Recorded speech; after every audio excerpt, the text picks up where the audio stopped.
The reason why I'm not surprised at the loss is you look back at the schedule and you look at the results, and the Trojans were a very streaky team. They started out losing their first 4 of 5. They went on to win the next 9 straight, and just the entire season, it was consecutive wins or consecutive losses, back to back to back to back. And when you look at how the regular season ended for the Trojans, they lost their last 3 in the regular season. And that's why it doesn't surprise me that Crash, like you were saying, playing against a really good team in Pitt. Well, if this is a Trojan team that lost their last 3 straight, how in the world are they supposed to pick it back up and take down Pitt? Juju Watkins, #1 recruit coming out of high school, but she has still exceeded expectations through the last 3 games, the only 3 games this season, in the major categories of points, rebounds, and assists. In every single game, she has been the leader in 2 of those. Against Ohio State, she was the Trojan leader in points and assists.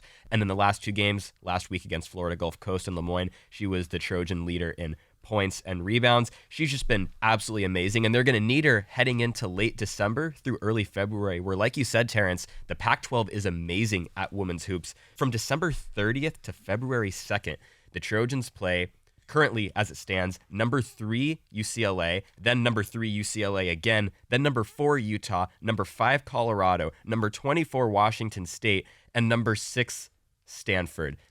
The offensive line has not been doing their job, and that's something that I'm really concerned about because offensive lines take time to build. The reason the offensive line last year was so effective at protecting Caleb Williams is because a lot of them had been playing with each other for a long time. They trusted each other. They knew how each other played. The offensive line this year, there's great talent. There's no doubt about it. But a lot of them are new to this team and to each other. And that's something that takes a long time to build. And I don't know if they can do that this season. The top teams in the Big Ten never just had a great offense. Their defenses were stout.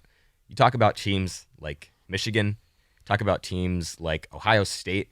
Those defenses have been so good for so long. And the Trojans just haven't had a good defense.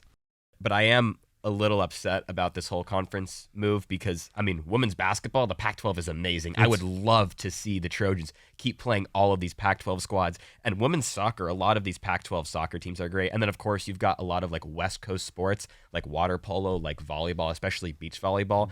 I'm really not excited for the move to the Big Ten, and women's soccer is just another example of that. I think there's a lot of great talent in the Pac-12 for women's soccer, and it's going to be really sad not being able to see the Trojans go against some of these really talented squads. And so the Trojans take it in Tempe, Arizona, 42-28. Definitely closer than USC wanted it to be and really expected it to be. But nonetheless, Caleb Williams showed up and somewhat single-handedly got USC the win. He had over 300 yards through the air and added 3 touchdowns through the air as well as 2 on the ground. But Marshawn Lloyd also continuing his breakout year, over 150 yards on the ground. He was a key part in the victory. But penalties were definitely a reason why Arizona State kept it closer than USC would have liked. USC committed 10 penalties for a total of 85 yards. Now they go on to face a pretty solid Colorado team that is coming off a terrible loss at Oregon. They lost 42-6. And as Dion put it, it was a good old-fashioned butt whooping. I'm sure Lincoln Riley and Caleb Williams are going to look to do the same next week.